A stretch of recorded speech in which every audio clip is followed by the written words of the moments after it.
Running Back Nation, what is good? Sixers Sickos, what is good? Thanks for being here. A couple things for us to talk about today.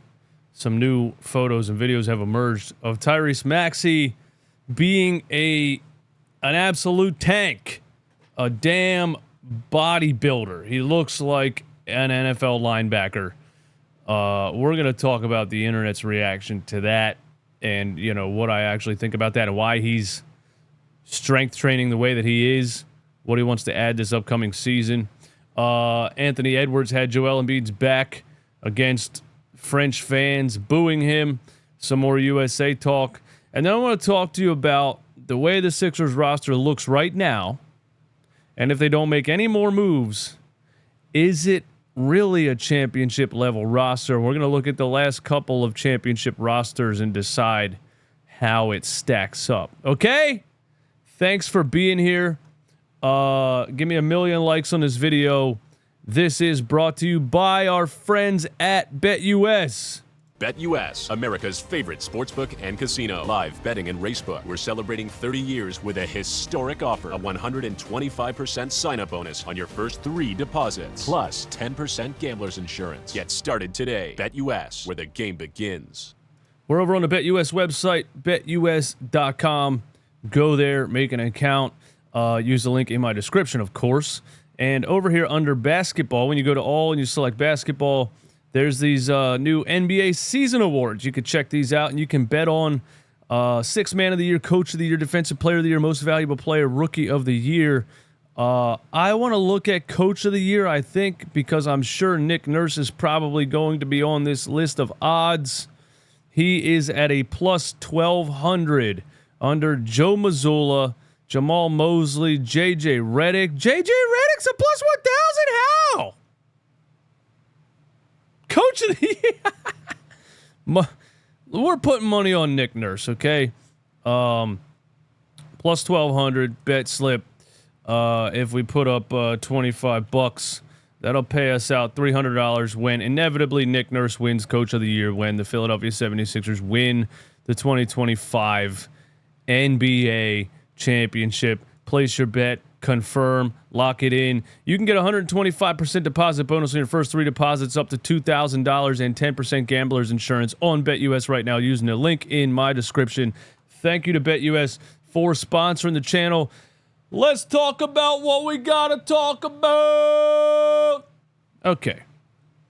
The Philadelphia 76ers posted this photo of Tyrese Maxey. And first of all, the image in the background is so goddamn hard.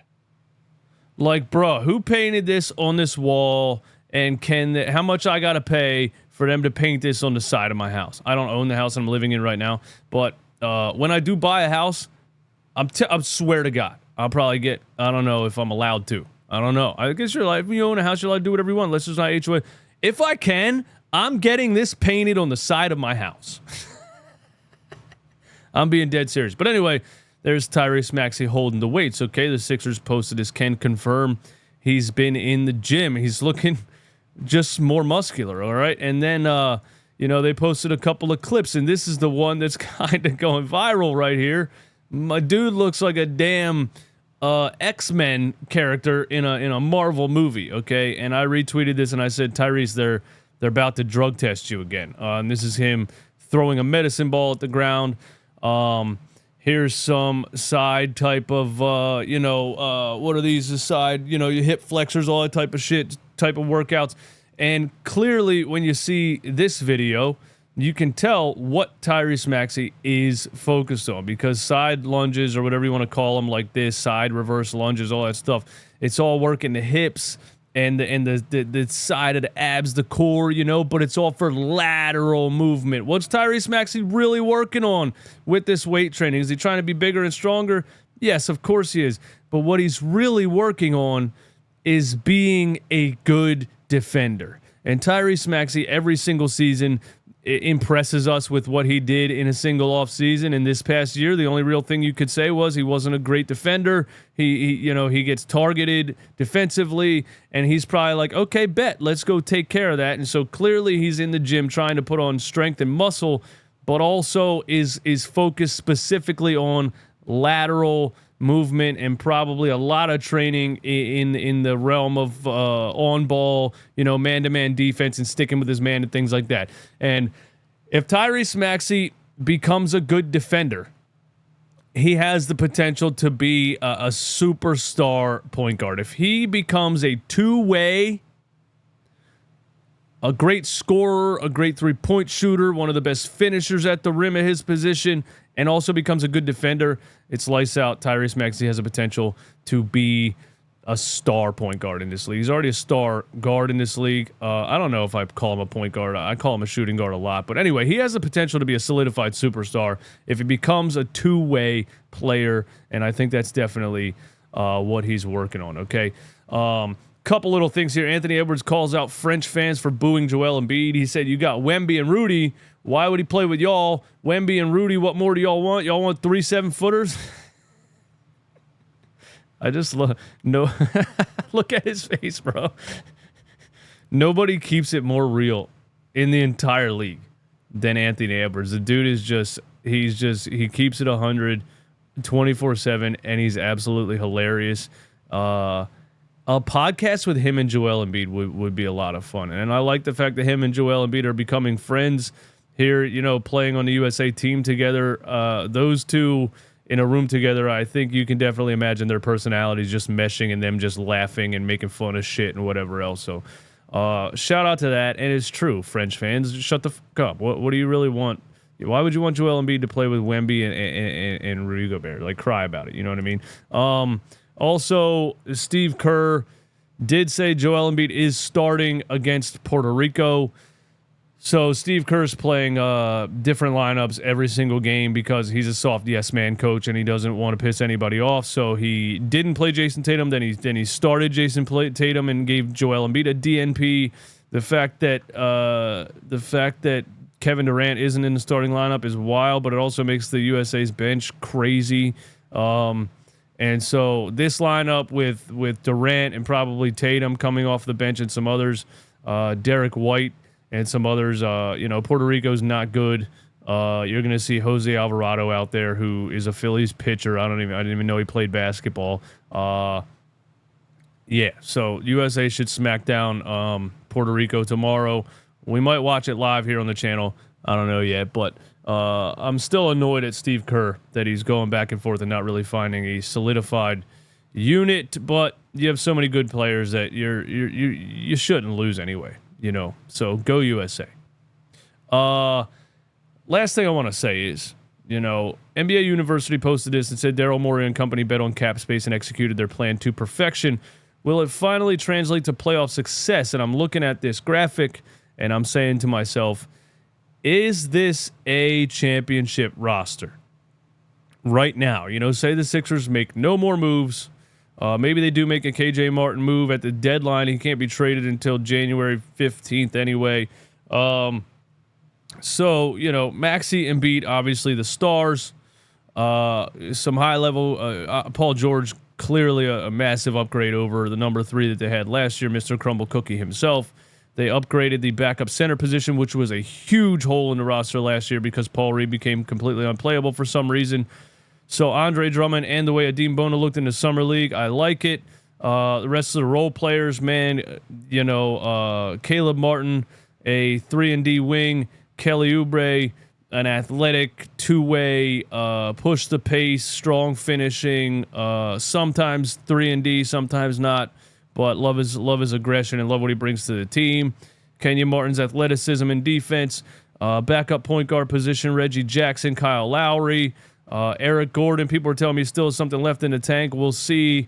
So the point guard shooting guard rotation is going to be interesting, but I think it's solidified. I think people are still crying about a power forward. Really, if you look at the way that Daryl Morey has done things over the years, and what I think he's really trying to do with Joel Embiid here is just constantly have him surrounded with shooters. So I think you're going to see Paul George at the power forward position a lot. You'll probably see lineups with Caleb Martin at the power forward position, lineups with Kelly Oubre there. The rotation of Tyrese Maxey and Eric Gordon at shooting guard. You'll see Lowry, Reggie Jackson. I think Nurse is going to use everybody, and I do think it's a really, really, really good roster. But what is an NBA champion roster? What is it? what do they have? Let's look at the last like 5 NBA championship rosters. Okay, obviously the 2024 Boston Celtics. A championship roster has championship roster now after the Big 3 era, 2 superstars. The third is usually a very high level role player who can step up when the 2 superstars are struggling or have attracted the defense to an extent where the third scorer can really, go and get some buckets. So the Boston Celtics last year, 2 superstars, obviously Jaylen Brown and Derek White. Their third high-level role player who can step up when those 2 are struggling was Jason Tatum. And they have high-level role players and 3-and-D guys and two-way point guard and Drew Holiday. Al Horford's still good at his position.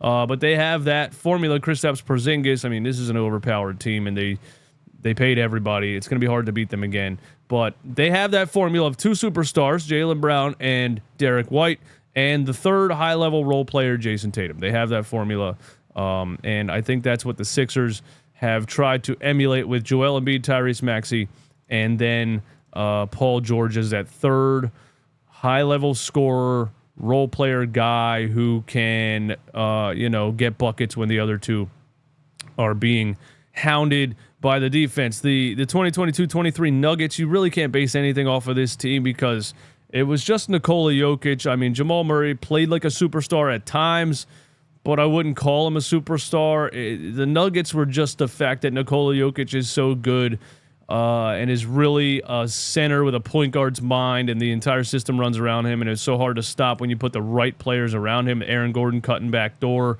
Michael Porter Jr. being a catch and shoot guy, Bruce Brown, Christian Brown being a catch and shoot guy. He was lights out sometimes. Contavious Caldwell-Pope. This was a good team, but you can't really build a team like the Denver Nuggets unless you have Nikola Jokic. So I think that's an anomaly.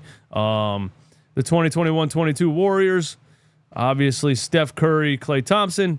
The third high-level scorer role guy was Andrew Wiggins, Draymond Green, Andre Iguodala. Jonathan Kuminga was on the come-up.